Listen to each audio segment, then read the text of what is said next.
السلام عليكم، ازيكم يا جماعه؟ عاملين ايه؟ معلش احنا نسينا نجيب الميكروفون فالصوت مش هيبقى واضح، مش هيبقى الطف حاجه. بس دلوقتي احنا في مكان زي ما انتم شايفين معظمه اجهزه كهربائيه، براندات كتير. براند بيستر ده نازل جديد فحلو قوي. تمام.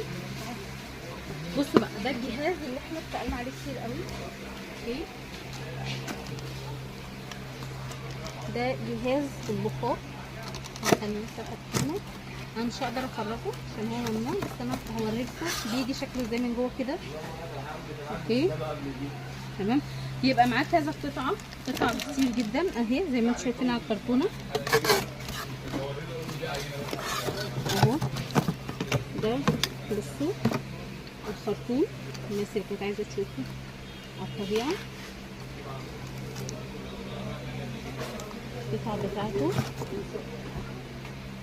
بسرعه كده عشان ما نتقفش من الدروس، حد بقى يجي يحوش اهو.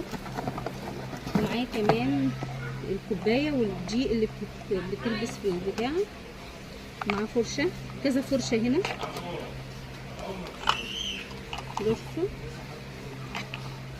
تمام. معاه بقى حاجات قطع كتير جوه على فكره بصوا. اوكي، نرجع كل حاجه مكانها. وفي قطع تاني السلك بتاعه محمد. اسمه محمد. نعم حيو. تمام. هناك ده بيخش كده يشوف حد جوه اسمه محمد. اسمه محمد.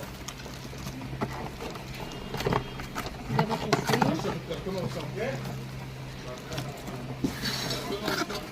خد وحشه. خد خد دلعه. خدي اقفلي، مش عارفه اقفلها. ندخل ايه دي بس عايزه تخش كده. تمام. بصوا ده اللي هي البان بتاع الساندوتشات، ساندوتش ميكر في كده. دي حلل الضغط.